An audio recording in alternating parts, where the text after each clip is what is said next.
third video of my hitchhiking journey. So I'm on the train, and the Mexican federales come on, and they've got my tea tree oil body talc, and the most corrupt of them all, puts a whole bunch of it on his hand, and he licks it.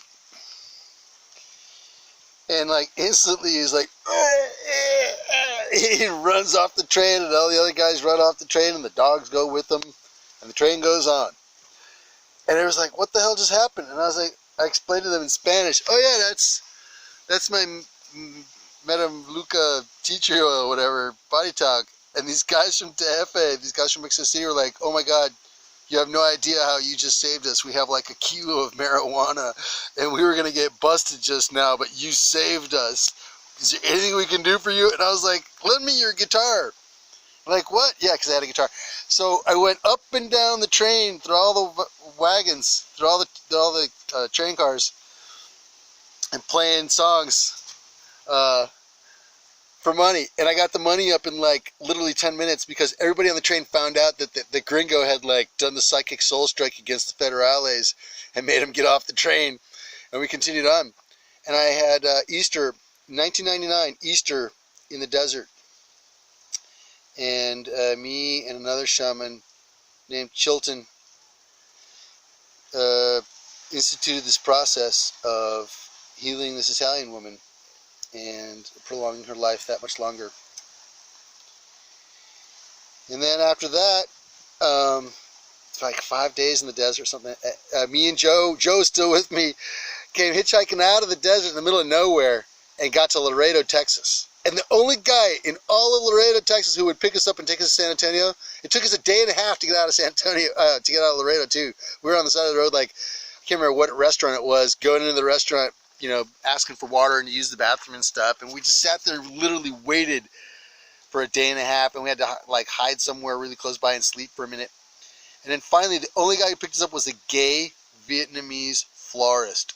Of like the whole population of Laredo, which is like white and Mexican and whatever, the one, like less than 1/10 of 1% of the whole population is the guy who picked us up. Then we got a ride out of San Antonio, and then we got a ride to Tucson. And then in Tucson, it was really interesting because we got a ride with this guy who was going to the Grapevine in California, like north of Los Angeles. And so we got in the back of his pickup truck, and I had a sign. I had a sign that said Oregon.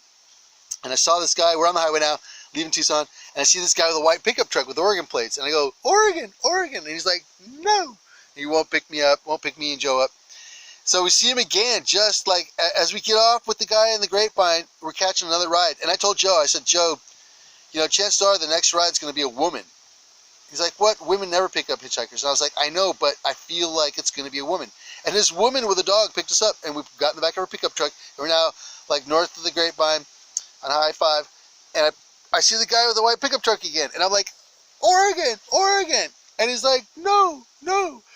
So then we're in like Redding, California, and this guy picks us up in a Jeep. He had just won his Jeep in Las Vegas, and he's driving his brand new Jeep home. It's his house in Myrtle Creek, Oregon, and he was a marijuana grower.